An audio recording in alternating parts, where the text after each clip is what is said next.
ሁለተኛው ዓለም ጦርነት ሞቅ ብሎ በቀጠለ ሰዓት የናዚ ጀርመን ንብረት የሆነችው U1206 የሚል መለያ ኮድ ያላት አንድ ሰብመሪን ወይም ሰርጓጅ መርከብ ኖርዝ ሲ የሚባለው ወይም ደቡባዊ ባህር ላይ ተደብቃ ነበርም። ከታች የውቅያኖሱ ፍርሃት አለም፣ ከላይ ደግሞ ጦርነቱን እያጋጋሉ ያሉ የእንግሊዝ አየር ኃይሎች እያንጃበቡና እየጠበቁ ነው። በዚህ ሰዓት ላይ የመርከቧ ወይም የሰርጓጅ መርከቡ ካፕቴን ሽንት ቤት ከተጠቀመ በኋላ የተሳሳተ ቫልቭ ሊከፍት ቻለም። በትንሽ ሰከንድ ውስጥም የውቅያኖሱ ውሃ ወደ ሰርጓጅ መርከቡ በፍጥነት ገባም፣ በዛውም ወደ ባትሪ ውስጥ ገባም። ከዛ በኋላ ክሎሪን ጋዝ በኃይለኛው መጨስ ጀመረም። ግድ ሆኖባቸው ሰርጓጅ መርከቧን ወደ ላይ ወይም ሰርፌሱ ላይ ለማውጣት ተገደዱ። እዚህ ቦታ ላይ ደግሞ የእንግሊዝ ባህር ኃይልና አየር ኃይል አንድ ላይ ተጣምረው ከፍተኛ የሆነ ጥበቃ እያደረጉ ነበርም። ገና ብቅ እንዳለች ወይም ወጣ እንዳለች ይቺን ሰርጓጅ መርከብ ወዲያውኑ በኃይለኛ ፍንዳታ በሚሳኤል የተቀበሏት ሲሆን ውስጧ የነበሩትንም ደግሞ ሰራተኞች እንዳለ ምርኮኛ አደረጓቸው። ውቅያኖስ ውስጥ በጥልቀት ከ200 ሜትር በታች ራሱ መቆየቱና ጉዞ ማድረጉ ለእያንዳንዱ ሰብመሪን ትንሽም እንኳን ስህተት መፍጠሩ ከነጭራሹ የሚፈቀድም የሚታሰብም አይደለም። ምክንያቱም አንድ ትንሽ ስህተት ማለት ሞትን የሚጠራና ህይወትን የሚያጠፋ ነው። ብዙ ጊዜም በታሪክ እንደሚባለው ከሆነ ሰብመሪነሮች በጣም ትልቅ የሚባለው ጠላታቸው ሌላ ሰው ሳይሆን እንዲያውም የራሳቸው ጭንቅላታቸው ወይም አይምሯቸው ነው ይባላል። ምክንያቱም የነሱ ዓለማቸው በብረት የተሰራች አንድ ትቦ ብቻ ናት። ውቅያኖስ ውስጥም ደግሞ በጣም ብዙ ሜትር ወደ ታች ጠልቀው በድብቅ ጉዟቸውን ነው የሚያደርጉት። ከላይ የውሃው ሸክም አለ፣ ከታች ደግሞ ጸጥ ያለ ሞት ይጠብቃቸዋል፣ በመካከሉ ደግሞ ሰው ይገኛል። በእነዚህ ሰርጓጅ መርከብ ውስጥ አገልግሎት የሚሰጡ ሰራተኞች ለቀናት አይደለም እንዲያውም ለወራት በዚህ ውሃ ውስጥ መቆየት የስራቸው ክፍል ነው ወይም ግዴታቸው ነው። ምሳሌ በፈረንጆቹ 2024 ላይ HMS ቬንጀንስ የተባለችው ሰርጓጅ መርከብ ሙሉውን 201 ቀን በውቅያኖስ ጥልቀት ውስጥ በመቆየት አንድ አዲስ የዓለም ሪከርድ ልታስመዘግብ ችላለች። ግን እዚህ ጋር በጣም ትልቅ ጥያቄ የሚሆነው ከ7 ወርም እንኳን የበለጠ ጊዜ እነዚህ ሰብመሪነሮች በውቅያኖስ በዚህ ጥልቀት ውስጥ እንዴት ብለው ነው የሚቆዩትና የሚኖሩት? ምግብ፣ ውሃ፣ ከሁሉም በላይ ደግሞ የኦክሲጅን እጥረቱን በምን አይነት መንገድ ነው የሚያሟሉት የሚያገኙት? በዛ ላይ ደግሞ ውቅያኖስ ውስጥ ይህን ያህል በጥልቀት በሚጓዙና በሚቆዩ ሰዓት ሽንት ቤትም ሆነ ሌላ ቆሻሻ አካባቢያቸው ላይና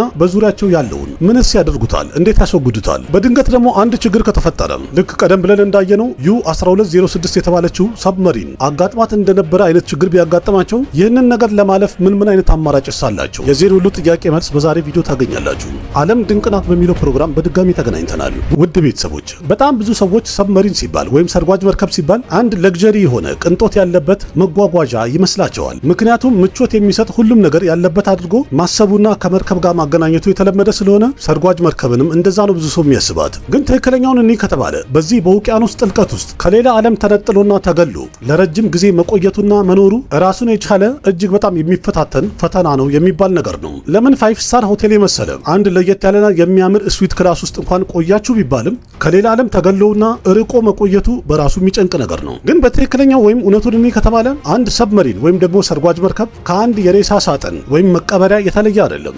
ምክንያቱም አንድ ጠበብ ያለ የብረት ትቦን የሚመስል ነው። ዋና ዓላማውና ስራው ደግሞ ውቅያኖስ ውስጥ ተደብቆ በድብቅ ሳይታይ ጉዞ ማድረግና መቆየት ነው። ውስጥ ያለው ቦታም ደግሞ እጅግ በጣም ጠባብና ያነሰ ስለሆነ ሁለት ሰዎች በጣም በችግር ነው አንድ ቦታ ላይ ሊሄዱና ሊያልፉ የሚችሉት። በእርግጥ ዛሬ ላይ ያወራሁት ያለሁትኝ ስለ ኔቪ ሰብመሪኖች ነው። ለጦርነት አገልግሎት የሚጠቀሙባቸው ሰርጓጅ መርከቦች ማለት ነው። እነዚህ ሰብመሪኖች ሲታዩ እንኳን ተለቅ ብለው ነው የሚታዩ፣ ትልቅ ይመስላሉ። ግን እዚህ ውስጥ ራሱ ሞተር አለ፣ ለብዙ ወራት የሚያገለግልና የሚጠቅም ዕቃም አለ። በጣም በአስደናቂ ሁኔታ ደግሞ 130 ለሚደርሱ አገልግሎት ለሚሰጡ ሰዎች ራሱን የቻለ ቦታም አላቸው። ለንጽጽር በዛው ልንገራችሁና አንድ ኖርማል የሚባል እስረኛ ማቆያ ክፍል አንድ እስረኛ 80 ስኩዌር ፊት የሚያክል ሰፋ ያለ ቦታ አለው። ግን ሰብመሪን ውስጥ ወይም ደግሞ ሰርጓጅ መርከብ ውስጥ አንድ የመርከቧ ሰራተኛ 20 ስኩዌር ፊት የሚያክል ቦታ ለግሉ ስለሚሰጠው እዛ ላይ ነው የሚቆየው። ስለዚህ በሌላ አማርኛ ሰብመሪኖች ይህንን ስራ በሚሰሩ ሰዓት ወይም ሰርጓጅ መርከብ ውስጥ በሚገቡ ሰዓት ሚሽን ላይ ሳይሆኑ እንዲያውም ለ6 ለ7 ወራት ወደ እስር ቤት ይገባሉ ቢባል ይህ አባባልና ቃሉም ራሱ ስህተት አይሆንም። በዛ ላይ ደግሞ እዚህ ቦታ ላይ ፕራይቬሲ የሚባለው ግለኝነት ወይም ግላዊነት ኮንሰፕቱ ራሱ ዜሮ ይሆናል፣ ከነጭራሹ አይሰራም። እያንዳንዱ ሰራተኛ ፕራይቬት ስፔስ የሚባለው ወይም የግል መገልገያው እስከ ትከሻው ድረስ ብቻ ነው፣ በቁመቱና በሳይዙ ልክ ብቻ ነው። ምክንያቱም በእያንዳንዱ ሰዓት እንቅስቃሴም ሲያደርጉ ሲሰሩ የአንደኛው ትከሻ ከሌላኛው ጋር መጥተው መጋጨቱ እጅግ በጣም የተለመደና ኖርማል ነገር ነው። ከዛ በመቀጠል ደግሞ ልክ በዚህ መልኩ የአንድ ሰብመሪን ወይም ሰብመሪነር የመጀመሪያውና ከባድ የሚባለው ቻሌንጅ ይጀምራል። ያም ደግሞ ክላስትሮፎቢያ ይባላል። ይህ ኮንዲሽን ማለት ወይም ደግሞ ይህ ሁኔታ የሚፈጠረው በጣም ጠባብ የሆነ ቦታ ላይ አንድ ሰው በጣም ሲተናነቀውና ሲጨንቀው የሚፈጠር የሳይኮሎጂ ችግር ነው። የተለያዩ ፓኒክ አታኮችን ያስተናግዳል ወይም ደግሞ ጭንቀቶች ይለዋወጡበታል። የልብ ምቱም ደግሞ እጅግ በጣም ይፈጥናል ከኖርማል ከሚባለው። የዛ ሰው ጭንቅላቱን በትክክል መስራት ያቆማል። በእንደዚህ አይነት ሁኔታ ውስጥ የሆነ ሰው ደግሞ አንድ ጊዜ የሚወስነው ውሳኔ በተደጋጋሚ እንደታየው ከሆነ ከነጭራሹ ስህተት ነው።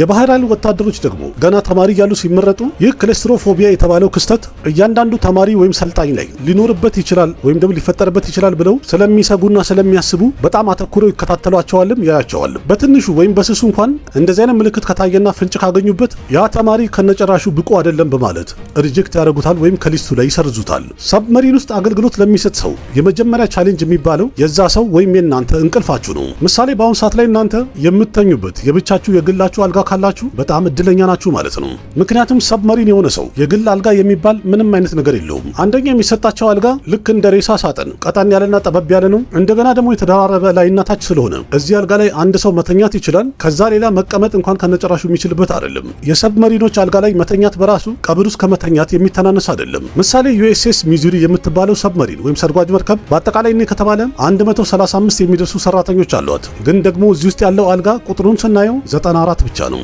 ይህም ማለት አንዱን አልጋ የተለያዩ ሴለሮች ወይም የተለያዩ ሰራተኞች ተራ በተራ ይቀያየሩበታል፣ ሼር ያደርጉታል ማለት ነው። በእርግጥ በእነዚህ ሰርጓጅ መርከብ ውስጥ አንድ ለየት ያለ ህግ አለ። እሱም ደግሞ ሆት ብሩኪንግ ይሉታል። አንድ ሴለር ልክ ከእንቅልፉ ለስራ ሲነሳ ልክ በዛ ሰዓት ላይ ሌላ ወታደር ወይም ሌላ አገልጋይ ስራውን ይጨርሳሉ። ከዛ በኋላ ያ ሰራተኛ እዛው የሞቀ አልጋ ውስጥ ይገባል። ይህም ማለት እዚህ ቦታ ላይ አልጋ ከነጨራሹ መቼም አይቀዘቅዝም ማለት ነው። አስቡት እንግዲህ እንደዚህ አይነት ቦታ ላይ ከገባችሁ የእናንተ እንቅልፍም የእናንተ አይደለም። ምክንያቱም የስራው ሽፍት ወይም የስራ ሲስተሙ አንድ ክፍል ነው። ሰብመሪን የሆኑ ሰዎች ቀንና ማታ የሚለውን ነገር ከነጨራሹ ኮንሰፕቱም የላቸውም ወይም ደግሞ ግምቱም የላቸውም፣ አያውቁትም። አንደኛው በጣም ብዙ ሜትር ከውቅያኖስ በታች ነው ጉዞ የሚያደርጉት። እነሱ ያሉበት ያህል ርቀት ደግሞ የፀሐይ ብርሃን መድረሱ ከነጨራሹ ቻንስ የለውም ወይም እድል የላትም። ስለዚህ እዚህ ቦታ ላይ ያሉ ሰራተኞች የሚተኙበት ስሊፕ ሳይክል ወይም የእንቅልፍ ሳይክላቸው ኖርማል እኛ ከምናውቀው የእንቅልፍ ሳይክል እጅግ በጣም የተለየ ሆኖ እናገኘዋለን። ምክንያቱም እዚህ ያሉ ሰራተኞች ሁሉም በሚባል ደረጃ አርቲፊሻል የሆነ የስሊፕ ሳይክል ወይም ደግሞ የእንቅልፍ ሳይክል መፍጠራቸው ግዴታ ነው። እርግጠኛ ነኝ አሁን እያሰባችሁ ያላችሁት እና ታዲያ እነዚህ ሁሉ ሰዎች እንደዚህ አነስና ጠበብ ያለ ቦታ ላይ ለረጅም ጊዜ ከውቅያኖስ በታች የሚጓዙ ከሆነ ምግባቸውን ከየት ያመጣሉ፣ እንዴት ያገኛሉ እያላችሁ ሊሆን ይችላል። የመጀመሪያው ሰብመሪኖች ለአንድ ሚሽን ጉዞ በሚያደርጉ ሰዓት ላይ እስከ 20,000 ቶን የሚደርስ ለምግብነት የሚያገለግሉ የተለያዩ እቃዎችን ሎድ ያደርጋሉ ወይም ይጭናሉ። ከዛ በላይ ግን እጅግ በጣም የሚያስደንቀው ይህን ያህል ብዛት ያለው እቃም ቢይዙም ለእነዚህ እቃዎች ግን ለየት ያለ መጋዘንም ሆነ ማስቀመጫ ቦታ ከነጨራሹ የላቸውም ስቶሬጅ። እንዲያውም ጠቅላላ ምግቡና እቃው ሙሉ ሰብመሪን ውስጥ ወይም ደግሞ ሰርጓጅ መርከብ ውስጥ የተለያየ ቦታ ላይ ዘርዘር አድርገውና በተን አድርገው ነው የሚያስቀምጡት። ከአልጋ በታች አንዳንዴ ኮሪዶር ላይ ሁሉም ምግቦችና እቃዎች ተበታትነው እንዲቀመጡ ያደርጓቸዋል። ሰራተኞችም እንዲያውም ሲታይ ብዙ ጊዜ እንደምንም ብለው በእግራቸው እየተሻገሩ ከነዚህ ምግቦች በላይ ጉዟቸው ሲያደርጉ ይታያል። መጀመሪያ አካባቢ ላይ ፍሬሽ የሆኑ የተለያዩ አትክልቶች፣ ፍራፍሬዎች፣ ቬጂቴብል የሆኑ ምግቦች እና የወተት ምርቶች ፍሬሽ ስለሆኑ መጀመሪያ ላይ ይጠቀሟቸዋል። የመጀመሪያ ሳምንት አካባቢ እነዚህን መጠቀሙ ግዴታ አስፈላጊ የሚባል ነው። ይህ ካለቀ በኋላ ጠቅላላ ሰራተኞቹ እስካጥላ የሚባሉት የጣሳ ምግቦችና እንዲሁም ደግሞ የታሸጉና የቀዘቀዙ ምግቦችን መጠቀሙና በእነሱ ህይወትን መምራቱ ግዴታ ነው። እንደዛም ሆኖ ግን ለእነዚህ ሰብመሪኖች ምግብ እጅግ በጣም ወሳኙና አስፈላጊ የሚባለው ነገር ነው። ምክንያቱም ከዓለም ተገልለው ከውቅያኖስ በታች በመቶዎች ሜትር ራቅ ብለው ሰምጠው እንኳን ጉዞ እያደረጉ እየኖሩ ባለበት ሰዓት ላይ ሞራላቸውን በደንብ የሚገነባላቸው ምግብ ብቻ ነው። እነዚህ ሰብመሪነሮች በእነዚህ ሰርጓጅ መርከብ ውስጥ ምግቡ የሚደብር ከሆነ ከፍተኛ የሆነ የጭንቀት አደጋ ወይም ሰለባ ሊሆኑ ይችላሉ ተብሎ ይፈራል። ስለዚህ ረዘም ያለ ሚሽን ካላቸው ወይም የሚቆዩበት ጊዜ ረዘም ካለ በእነዚህ ሰርጓጅ መርከቦች ውስጥ የአይስክሬም ማሽንም ይገኛል። አንዳንዴ ደግሞ ስቴክም መስራት እንዲችሉ የተለያዩ ጥብሶችን እንዲያዘጋጁም ይመቻችላቸዋል። እዚህ ቦታ ላይ በእርግጥ ትክክለኛ የሚባል ኪችንም አለ፣ ምግብ አብሳዮችም አሉ ፕሮፌሽናል የሆኑ። ግን የተለያየ አደጋዎች እንዳይደርሱ ወይም አደጋ ለመቀነስ ሲባል የሚበሰል ምግብ ካለ ኤሌክትሪክ የሆነ ስቶቮችና ኦቨኖችን መጠቀሙ ግዴታ ነው። ከዛ በላይ በጣም ለየት የሚያደርገው ነገር ኖርማሊ የኛ አመጋገብ እንኳን በቀኑ 3 ጊዜ ነው የምንመገበው ወይም ኖርማል ሰው የሚበላው በቀኑ 3 ጊዜ ነው። ግን ሰብመሪነሮች በቀን ውስጥ ሌላው ቢቀር እንኳን 4 ጊዜ መብላት አለባቸው። እሱም ደግሞ ቁርስ፣ ምሳ፣ እራትና በመጨረሻም ሚድራትስ ይሉታል የመጨረሻውን። ይሄኛው ሚድራትስ የሚሉት የምግብ አይነት ወይም የምግብ ጠራ ከእኩለ ሌሊት በኋላ የሚቀርብላቸውና የሚመገቡት አይነት ነው። የዚህ ደግሞ አስፈላጊነቱና ዋነኛ የሚባለው ነገር ሰብመሪነሮች ወይም እዚህ ሰርጓጅ መርከብ ውስጥ የሚጓዙ ሰዎች ስራቸውም ሁኔታቸው በአጠቃላይ እጅግ በጣም የሚፈትንና የሚያስጨንቅ ነው። በዛም የተነሳ ደግሞ በተደረገ ምርመራ የታወቀው ኖርማል ከሚባል ሰው አኳያ ሲታይ ወይም ከኛ አኳያ ሲታይ ሰውነታቸው በከፍተኛ መጠን ካሎሪ በርን ያደርጋል፣ ያቃጥላል። ስለዚህ በጣም እንዳይከሱና ሰውነታቸው እንዳይጎዳ አንድ ተጨማሪ የምግብ ስርዓት ተፈጥሮላቸዋል። ሁለተኛው ደግሞ በማታ ፈረቃ ተራ ደርሶት እንኳን ስራ የሚሰራ ሰው የተደረሰው ከእኩለ ሌሊት በኋላ ስራ ላይ ያለ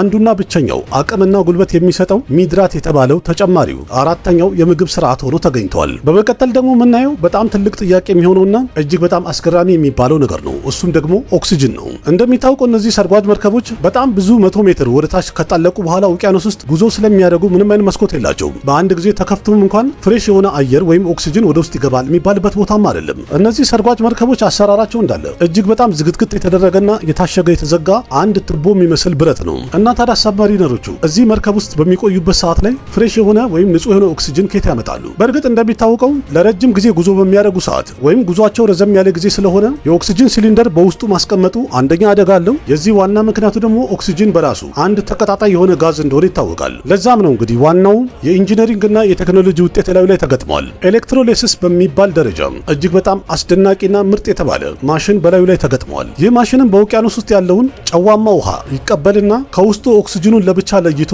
አንድ ቦታ ላይ ስቶር ያደርገዋል። የሚተርፈውና የሚቀረውን ሃይድሮጅን የተባለውን ጋዝ ደግሞ በሌላ አቅጣጫ እንዲወጣ ያደርጉታል።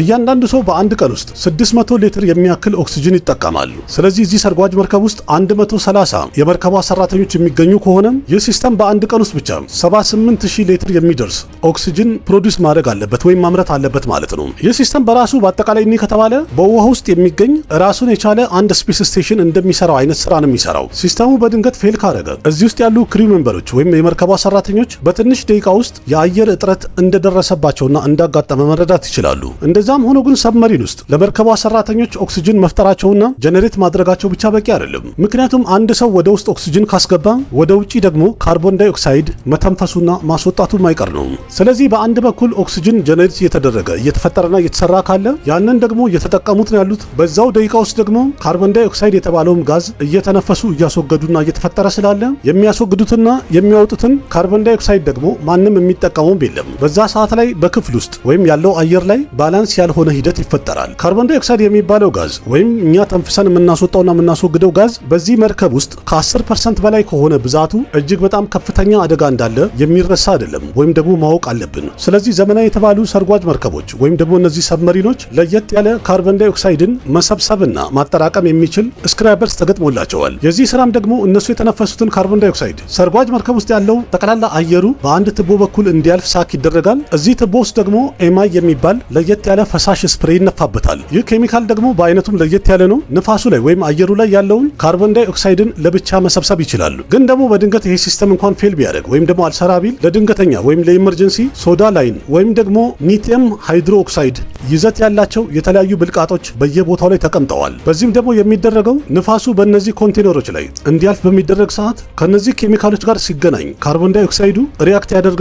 በመጨረሻም እነዚህ ኬሚካሎች ራሳቸው ካርቦን ዳይኦክሳይዱን ሶሊድ የሆነ ካርቦኔት ያደርጉታል ወይም ካርቦኔትድ ጋዝ ይሆናል። በእርግጥ ይሄ አገልግሎት እንኳን ለኢመርጀንሲ ነው፣ ለድንገተኛ ነው። ምክንያቱም ደግሞ አንድ ጊዜ ይሄ ታንከር ከሞላና ጫፍ ላይ ከደረሰም ሙሉ ለሙሉ ራሱን የቻለ ቆሻሻ ይሆናል። እሱንም ደግሞ ማስወገዱ ራሱን የቻለ አዲስ ፈተና ይሆናል። እነዚህ ሰርጓጅ መርከቦች ውስጥ ምግብ ከማብሰል ጀምሮ እስከ ሻወር መውሰድ ድረስ፣ ልብስ ከማጠብ ጀምሮ ደግሞ እስከሚጠጣ ውሃ ድረስ ንጹህ ውሃ ማግኘቱና ቦታው ላይ መገኘቱ እጅግ በጣም አስፈላጊና ግዴታ የሚባል ነው። ምክንያቱም እነሱ እየዋኙበት ያለው ወይም የገቡበት ውሃ በአጠቃላይ እንደሚታወቀው ጨዋማ ውሃ ነው፣ ለምንም ነገር አይሆንም። ግን ደግሞ ይህንን ውሃ ይወስዱና በዲስቲሌሽን ሲስተም ወይም ደግሞ እንዲተን አድርገው ያጸዱታል። ከዛ ሌላ ደግሞ ሪቨርስ ኦስሞሲስ በሚባለው ልክ እንደ ሪሳይክል አድርገው ፊልተር ያደርጉታል፣ ያጣሩታል። በኒውክሌር ኃይል የሚንቀሳቀስ አንድ ሰርጓጅ መርከብ ምንም አይነት የኃይልም ሆነ የአቅም እጥረት የለባቸውም። በዛ ሰዓት ላይ ዲስቲሌሽኑን በትክክለኛ መንገድ እንዲሰራ ይጠቀሙበታል። ዘመናዊ የሆኑ ሰርጓጅ መርከቦች ደግሞ ኃይለኛ የሚባል ወይም ደግሞ አዳዲስ የሆኑ የማጣሪያ ሲስተሞች ተገጥሞላቸዋል። ከውቅያኖሱ ውሃ ላይ ደግሞ እነሱ በቀላሉ ጨውን ይለዩና ፍሬሽ የሆነ ንጹህ የመጠጥ ውሃ ያቀርቡላቸዋል። በእርግጥ እዚህ ቦታ ላይ እንደ ልብ ውሃ ማግኘት ይችላሉ ወይም ደግሞ እዛው ስለሚፈጥሩት ማለት ነው። እንደዛም ሆኖ ግን ውሃ ለመጠቀም እጅግ በጣም ከባድና ኃይለኛ የሚባል ጠንካራ ህግ አለ። እዚህ ቦታ ላይ አንድ ሰራተኛ ሻወር ወስዳለሁ ካለ 15 ደቂቃም እንኳን አያገኝም። እንዲያውም አንድ ሰብመሪነር መታጠብ ካለበት የሚፈቀድለት 60 ሰከንድ ብቻ ነው።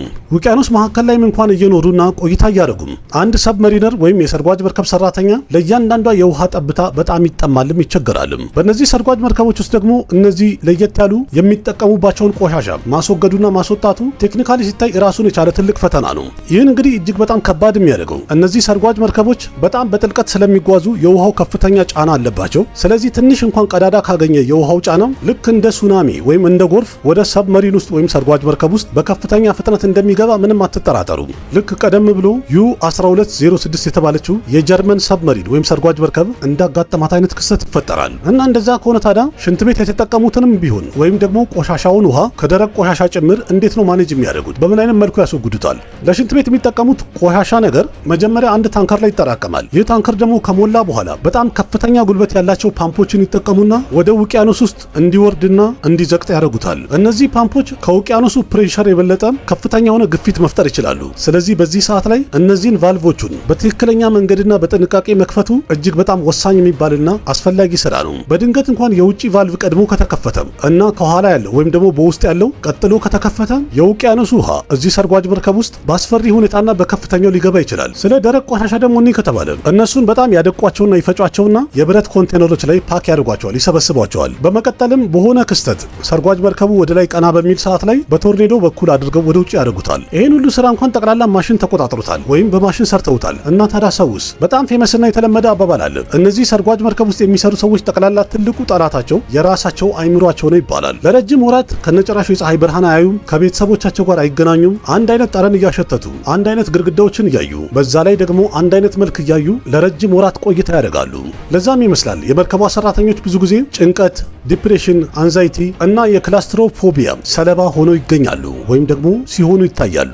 ሰብመሪን ውስጥ ትንሽ እንኳን የምትባል ክርክርና ጭቅጭቅ እጅግ በጣም ኃይለኛና አደገኛ ነገር ሊፈጥር ይችላል። ያ ሁሉ ደግሞ በጭንቀት የሚፈጠር እንደሆነ ይታወቃል። ለዛም ይመስላል ልክ ቀን ሲሆን ቀን የሚመስል ነጣ ያለ ብርሃን ይበራላቸዋል ውስጡ፣ ማታ ሲሆን ደግሞ ልክ ምሽት የሚመስል ቀላ ያለ ብርሃን ይበራል። የዚህ ደግሞ ዋና ምክንያቱ የሰው ልጅ አይምሮ ያው ምልክት ይፈልጋል አይደል? ሲግናል መምሸቱን ምልክት ያገኛል አይምሮአችን ማለት ነው። ወይም ነጋ ወይም መሸ የሚለውን በትክክል ማወቅ እንዲችል አይምሮአችን በብርሃን ኮንትሮል ያደርጉታል። እንደዛም ሆኖ ግን በፈለገ ሁኔታ እነዚህ የመርከቧ ሰራተኞች በዚህ ሁኔታ ውስጥ ነው ህይወታቸውን የሚቀጥሉት። በዛውም ደግሞ ህይወትና ሞትንም ይወስናሉ የሚባለው በዚህ ሁኔታ ውስጥ ሆነው ነው። ኦክቶበር 1944 ላይ ዩኤስኤስ ታንግ የተባለች አንድ ሰርጓጅ መርከብ አንድ ቶርኔዶ ሚሳኤል ተተኩሶ ነበረ። ካልኩሌሽን ሲያደርጉ ግን ትንሽ ተሳስተው ስለነበረ ያ ቶርኔዶ ሚሳኤል መተኮስ እንኳን ተተኩሶ ነበረ፣ ግን ተመልሶ መጣና ያ የተኮሰው የነበረውን ራሱን ሰርጓጅ መርከብ ሊያፈነዳትና ሊመታት ቻለም። ልክ እንደዚህ እንግዲህ U1206 የተባለችው ሰርጓጅ መርከብ ላይ ሽንት ቤት ሲጠቀም የተሳሳተውም ቢባል ወይም ደግሞ ዩኤስኤስ ታንግ የተባለው የራሳቸው ሚሳኤል እነሱን መልሶ የመታቸው ሁለቱንም አደጋዎችና ክስተቶች ስናየው ለኛ ቀልብጭ አድርጎና በግልጽ የሚነግረን እነዚህ ሰብመሪነር የሚባሉ ሰርጓጅ መርከብ ላይ የሚያገለግሉ ሰዎች ዋና ስራቸው ከጠላት ጋር መታገልና መዋጋት ብቻ ሳይሆን በእያንዳንዷ ሰዓትና በእያንዳንዷ ደቂቃ የራሳቸውን ማሽን፣ የራሳቸውን አይምሮ እና ያ ጸጥ ያለው በዙሪያቸው ያለውን ውቅያኖስም መታገል ግዴታቸው ነው ማለት ነው። ምክንያቱም እዚህ ቦታ ላይ ትንሽ ስህተት ማለት መጨረሻው ወይም ቅጣቱ ሞት ብቻ ነውና። በአጠቃላይ እስካሁን ከነገርኳችሁ ማለት የትኛው አስገረማችሁ? የትኛውስ በጣም ለየት ያለ ሆኖ አገኛችሁት? ያላችሁን ሐሳብ አስተያየት ኮሜንት ላይ ጻፉልኝ። ለማንኛውም የዛሬ ዓለም ድንቅ ናት የሚለው ፕሮግራም እንዴት አገኛችሁት? ተመቻችሁ? ቪዲዮ ከተመቻችሁ ላይክ አድርጉ። ያላችሁን ሐሳብ አስተያየት በኮሜንት ገለጹ። ለጓደኞቻችሁም ሼር አድርጉ። ለቤቱ አዲስ ሆናችሁ ሰብስክራይብ በማድረግ ቤተሰብ ሁኑ። ልክ እንደዚህ ያዝናኑ ቁም ነገር የሚያስጨብጡ የተለያዩ ቪዲዮችን ተራ በተራ በዚህ ዩቲዩብ ቻናል በብዛት አቀርብላችኋለሁ። በፍቅር የተሞላውና የሚያበረታታው ኮሜንታችሁን ሁልጊዜ ያለ ትዕግስት ጠብቃለሁ። በሌላ ምርጥ ቪዲዮ በድጋሚ እስከምንገናኝ አቅራቢያችሁ ቃሲም መካ ነበርኩኝ። ደህና ሁኑ። ባባይ